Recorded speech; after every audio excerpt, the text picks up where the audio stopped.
All right, let's dive right in. AI is, without a doubt, a seriously powerful new weapon in any programmer's arsenal. It can write code, it can squash bugs, it can even document your projects for you.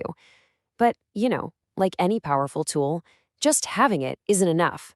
The real trick is knowing how to use it right. So let's break down exactly how you can do that. So, this is the big question, isn't it? AI can write code. Great. But with all the hype, all the different tools out there, where do you even begin?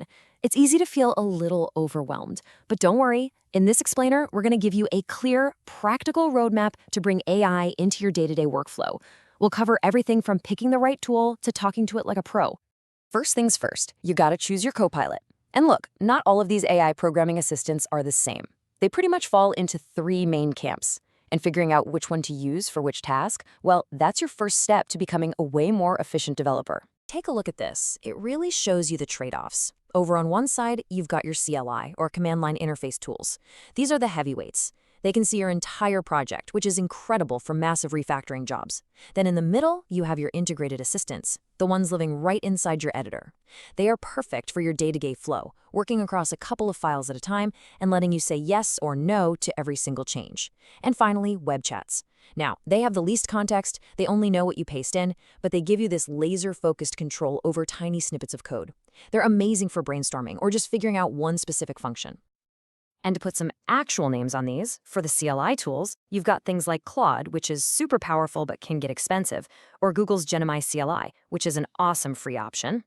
For integrated tools, just look at the VS Code Marketplace. It's loaded with extensions for pretty much any model you want. And for web chats, that's your direct line to the big guns, like Gemini 2.5 Pro. The key thing to remember is this: match the tool to the size of the task. Okay, so you've picked your weapon of choice. Now comes the most critical skill of all: how you talk to it. Getting amazing code out of an AI is not magic. It is all about giving it ridiculously clear instructions. This is where so many people trip up, but this is where you're gonna nail it. These 5 rules right here, they're non-negotiable, especially when you're using a web chat. This should be your pre-flight checklist for every conversation. Number 1, make the AI summarize what you asked for. It's a simple check to make sure you're on the same page. 2, put up a fence. Tell it exactly which working code it is not allowed to touch. 3, no scraps. Demand complete functions or blocks of code. Never accept little fragments. And, just as important, never ask it to send back the entire file because it might sneak in changes you didn't ask for. 4, be a GPS. Tell it exactly where the new code needs to go. And 5, make it follow the rules. It has to match your existing style and conventions. This discipline is what makes the difference. But, and this is a huge but, here's the reality check. Even if you follow these rules perfectly, the AI is gonna mess up sometimes. It will not always follow your rules. It's an unbelievably powerful tool, but it is not a perfect one. You are still the developer. You are the final boss. Never, ever just blindly copy-paste code without understanding it first. So those 5 rules are your rock-solid foundation for pretty much any straightforward task. But what about the really complex jobs? The ones that take a long back-and-forth conversation to solve. Well, that's where you can fall into a hidden trap that most people never see coming. You would think, right, that these huge models with a million-plus token memory would be amazing at long conversations. I mean, they can remember so much stuff, so the longer you talk, the smarter they should get, right? Yeah, not quite. This slide shows the weird paradox. Even with that massive memory, as the conversation gets longer and longer and longer, the AI can actually start to lose the plot. The quality of its answers starts to go down. It's kind of strange, isn't it?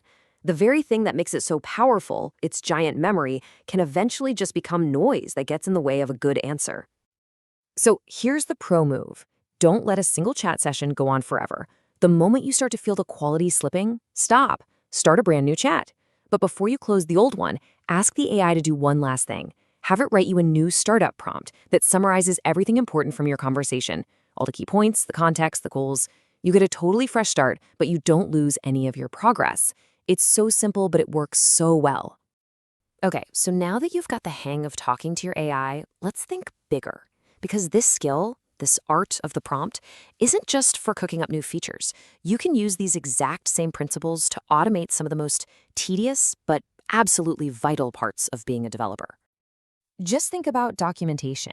I mean, it's essential, but let's be real, who actually enjoys writing it? Well, your AI assistant can handle all of it. Creating doc strings for your functions, adding detailed comments for your classes, writing your entire GitHub README file, and even drafting the release notes for your next version. This alone can literally save you hours. But, and this is a really important but, you have to understand the AI's role here. It's not a perfect author. It's a helpful assistant. Think of it like a really, really good intern. The documentation it produces is a fantastic first draft. It gets all the basics on paper. But you, the professional developer, still have to come in, review it, refine it, and add that human touch.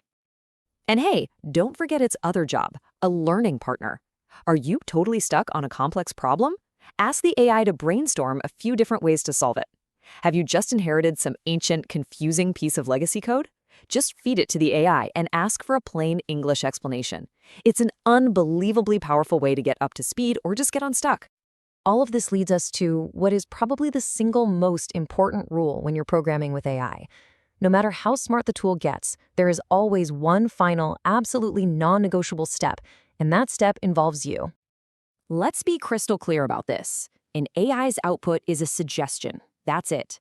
It's a starting point. The final judgment call, the responsibility for testing, for performance, for security, for quality, that always, always rests with you, the human developer.